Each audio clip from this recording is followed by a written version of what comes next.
Et si je vous disais que la SEC, oui la SEC, le gendarme des marchés financiers américains, était en train de devenir pro-crypto? C'est pas une blague et c'est même pas une exagération. Je parle bien de la même SEC qui, pendant des années, a terrorisé des entrepreneurs crypto, a traîné des dizaines de projets en justice, bref, a passé le plus clair de son temps à attaquer l'écosystème crypto et à l'asphyxier. Et ben devinez quoi, cette même institution vient d'annoncer quelque chose de totalement inédit, le fameux Project Crypto. Qu'est-ce que c'est? Bah ce n'est ni plus ni moins que l'annonce d'une transformation radicale, une sorte de grand ménage de printemps dans les règles du jeu financier américain, avec un objectif très clair, faire migrer Wall Street sur la blockchain. La semaine dernière, je vous ai parlé du rapport du groupe de travail de la Maison Blanche sur notre écosystème, et si vous n'avez pas vu la vidéo, allez jeter un œil après celle-ci, ça vaut le détour. Dans la foulée de la publication de ce document, on a eu droit à un discours de Paul Hudkins, le nouveau président de la SEC. C'est pendant cette allocution qu'il en a profité pour lancer Project Crypto, et laissez-moi vous dire qu'il y a beaucoup de choses. Pour le nouveau président à la tête du gendarme des marchés financiers américains, c'est simple. Il faut arrêter de coller des intermédiaires là où la blockchain peut faire le job. Ce fameux Project Crypto, c'est un véritable plan d'action. C'est une mise en exécution immédiate du plan de l'administration Trump concernant notre écosystème. C'est la traduction concrète de cette volonté d'amener les cryptos au cœur du système américain. Alors dans cette vidéo, on va voir ensemble ce que ce Project Crypto change vraiment, et surtout comment la SEC entend faire l'un des virages idéologiques les plus importants de son histoire. On pourrait presque parler d'une SEC 2.0, et vous allez voir, j'exagère à peine. Allez, c'est parti. Juste avant de continuer, laissez-moi vous parler du partenaire de cette vidéo. Xelios, une école de trading reconnue par l'État, éligible au CPF et proposant des formations certifiantes. Ce qui rend Xelios unique, c'est qu'elle est dirigée par des traders professionnels qui font partie des meilleurs traders propres firmes de 2024 et 2025. L'école est située à Nice, dans un campus de plus de 500 mètres carrés, offrant un environnement optimal pour l'apprentissage. Leurs formations peuvent être réalisées sous 3 formats différents. En présentiel, dans leurs locaux à Nice à proximité de l'aéroport, en distanciel, où que vous soyez, ou en format hybride, avec 1 ou 2 semaines sur place. Dans tous les cas, un suivi personnalisé est assuré tout au long de la formation. Ce qui fait aussi la force de Xelios, c'est l'accompagnement personnalisé. Les formateurs prennent le temps de travailler individuellement avec chaque élève pour s'assurer que vous maîtrisiez des stratégies éprouvées, utilisées depuis des années sur les marchés. Ces stratégies ne sont pas théoriques, elles ont fait leurs preuves, permettant à de nombreux traders de devenir rentables et durables sur les marchés. Si vous cherchez une formation sérieuse avec des formateurs d'expérience et un suivi adapté à vos besoins, Xelios est définitivement l'endroit qu'il vous faut. Je vous mets toutes les infos en description. Allez, revenons à la vidéo. Pour bien comprendre ce qu'est ce fameux Project Crypto, faut déjà comprendre qui l'incarne. L'homme derrière cette rupture, c'est Paul Hudkins, ancien commissaire de la SEC entre 2002 et 2008 sous l'administration Bush. Hudkins n'est pas un inconnu dans le monde de la régulation financière. C'est un juriste de formation passé par la cour d'appel puis par Wall Street avant de revenir dans la sphère publique comme conseiller de Trump sur les questions financières dès son premier mandat. Mais surtout, depuis ces dernières années, Hudkins s'est peu à peu imposé comme l'un des rares régulateurs à tendre franchement la main à l'écosystème crypto. Il a même été coprésident de la Token Alliance, une initiative de la Chambre du commerce numérique. C'est un groupe de lobbying qui intervient dans le scope de la régulation de l'industrie crypto à l'échelle mondiale.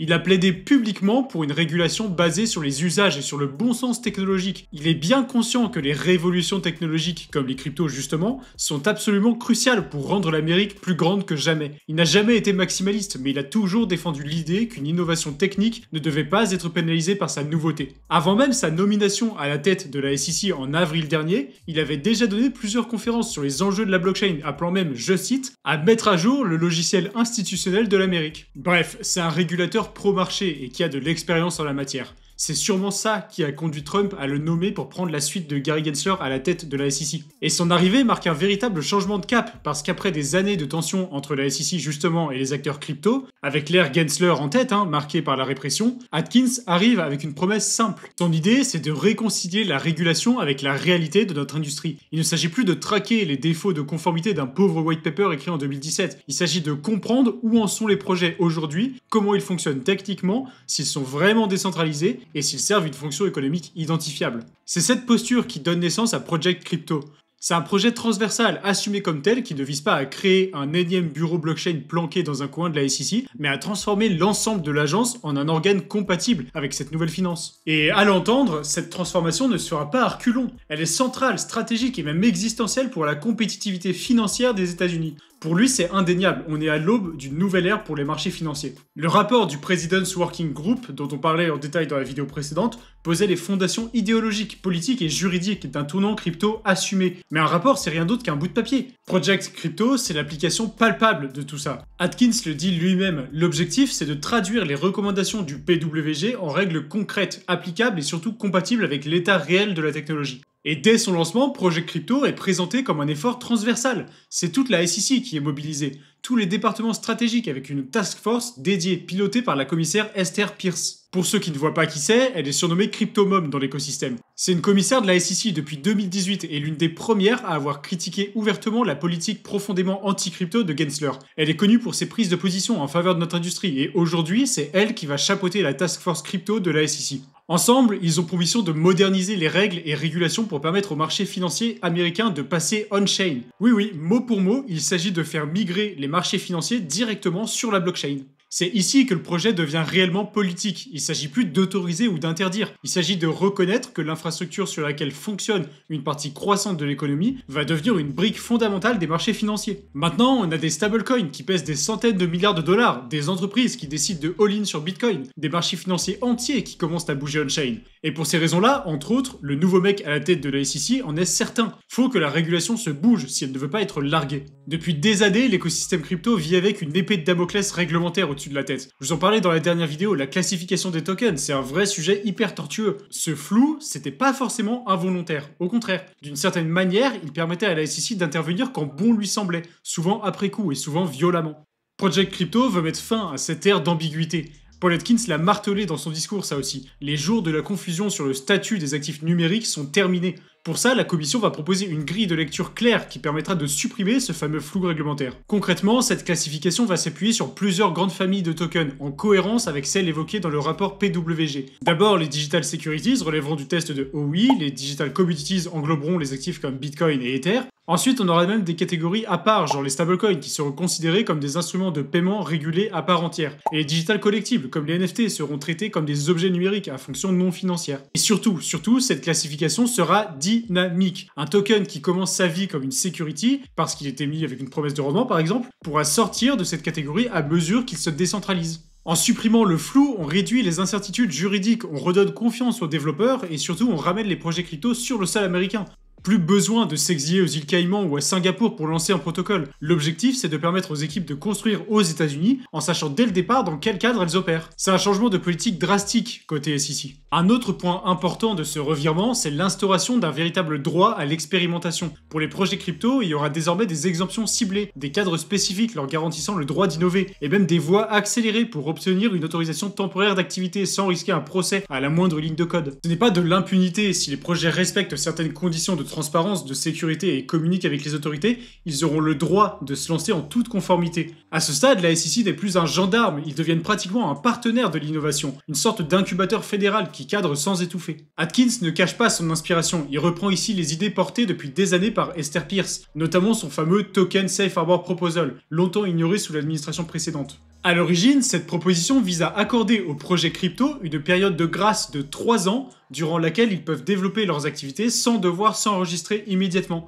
Ce cadre temporaire s'adresse aux projets encore en phase de construction pour leur permettre de tester leur modèle sans crainte de sanctions justement, à condition de respecter certaines exigences de transparence quand même. La version mise à jour impose des rapports semestriels et un rapport final par un avocat indépendant pour évaluer si le réseau est devenu fonctionnel et décentralisé. L'idée centrale est simple, éviter que les contraintes juridiques ne tuent l'innovation tout en protégeant les investisseurs. Mais encore, ces dispositifs ne sont pas uniformes. Ils tiendront compte du niveau de maturité du projet, de son degré de décentralisation et de son modèle économique. On ne traite pas un petit protocole communautaire comme un exchange centralisé et on n'impose pas les mêmes obligations à un petit airdrop qu'à une levée de fonds de 200 millions. C'est une logique de proportionnalité assumée, pensée pour libérer le potentiel des développeurs sans sacrifier la protection des utilisateurs. Une autre composante clé de projet crypto, c'est la volonté de transformer en profondeur la manière dont les actifs sont échangés aux États-Unis. Atkins appelle à la création d'environnements de trading hybrides capables d'intégrer aussi bien les actifs financiers traditionnels que les actifs crypto, qui soient considérés comme des titres financiers ou non. Je vous en parlais dans cette vidéo, entre autres, les marchés financiers vont finir un jour ou l'autre par se retrouver sur la blockchain.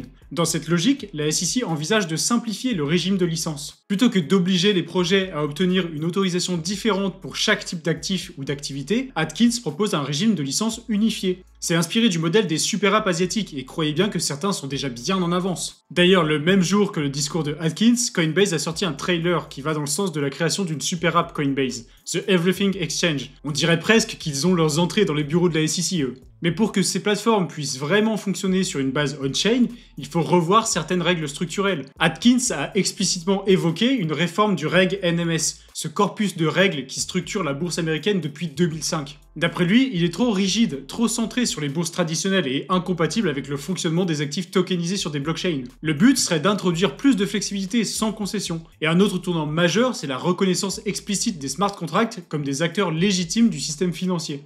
Jusque-là, la SEC avait toujours envisagé la régulation à travers le prisme des intermédiaires traditionnels, les courtiers, plateformes centralisées et autres émetteurs bien identifiés. Mais avec cette initiative, un changement de paradigme s'opère. Atkins affirme clairement que l'absence d'intermédiaires n'est plus un motif de rejet. Smart contracts, DApp, DAO, tout ce petit monde deviennent de véritables entités de marché, à condition de remplir les exigences réglementaires. C'est une main tendue à la DeFi, ni plus ni moins. La SEC envisage aussi d'imposer des garde-fous programmables, des obligations inscrites en dur dans le fonctionnement même des applications décentralisées. C'est une régulation beaucoup plus fine, granulaire, mais aussi beaucoup plus intrusive, puisque les règles ne seront plus discutées après coup, mais intégrées à la racine même du logiciel. Dit autrement, on passe d'un contrôle a posteriori à une régulation embarquée. La SEC se repositionne ici comme une passerelle, comme un point de passage obligé vers une finance hybride, à la fois décentralisée et institutionnelle. C'est une manière détournée de dire que les États-Unis ne veulent pas seulement réguler les cryptos, mais les intégrer pleinement dans leur architecture financière nationale. Bon alors, faut faire un peu gaffe avec ce genre d'annonce. D'abord, la mise en œuvre apparaît encore très floue. Malgré des ambitions affichées et assumées, aucune feuille de route claire ni texte réglementaire précis n'a été publié, ce qui rend l'ensemble difficile à évaluer juridiquement. Pour le moment, on n'en est qu'au stade déclaratif. C'est encourageant, mais tout reste à faire. Ensuite, certains dénoncent un technosolutionnisme naïf. Déplacer l'ensemble des marchés financiers on-chain, c'est bien beau, mais la mise en œuvre risque d'être un poil plus complexe. Cela suppose une confiance totale dans des infrastructures encore jeunes, avec des défis bien connus en matière de scalabilité, de sécurité ou même de gouvernance. Enfin, le projet ignore presque totalement les dimensions sociales, systémiques ou éthiques de cette transition. Il valorise la rapidité et l'innovation, mais ne dit rien des risques de fragmentation, d'exclusion financière ou de concentration du pouvoir technologique entre les mains d'un petit nombre de plateformes. Et puis aussi le jour où ça sera vraiment le cas, le jour où les marchés financiers seront vraiment sur la blockchain. Qu'est-ce qui adviendra de notre écosystème? La question elle est légitime, et pour beaucoup ça signera définitivement la mort des altcoins. L'argument n'est pas si stupide que ça. Quel intérêt d'acheter des alts quand vous pouvez directement vous exposer aux actions sur votre MetaMask? Évidemment il y en a toujours qui chercheront les sensations fortes, mais ça risque de vraiment changer la face de notre industrie. Après c'est vrai que l'écosystème crypto évolue très vite après tout. Pour ceux qui étaient là il y a 5 ans à peine, vous savez comme moi que notre écosystème aujourd'hui n'a plus rien à voir avec ce qu'il était. Alors on verra bien comment tout ça va évoluer. Ce qui est sûr, c'est qu'on est en train d'entrer dans une nouvelle ère et va falloir s'adapter. Et pour ça, rien de tel que rejoindre notre canal Telegram d'actualité. On traite toute l'actualité crypto et on vous transmet tout ça en condensé et en direct. Ça fait gagner un temps monstre et évidemment, c'est totalement gratuit. Alors rejoignez-nous, je vous mets le lien en description. Et si la vidéo vous a plu, évidemment, laissez un like et abonnez-vous. Ça aussi, ça nous aide beaucoup et ça vous permettra de ne rien louper. Dites-moi en commentaire ce que vous pensez de ce virage à 180 degrés de l'un des plus grands régulateurs de marché du monde et si vous pensez que ça va changer quelque chose pour l'écosystème. Dites-moi aussi si vous avez des idées de sujets pour de prochaines vidéos et d'ici là on se dit à la prochaine. Bye.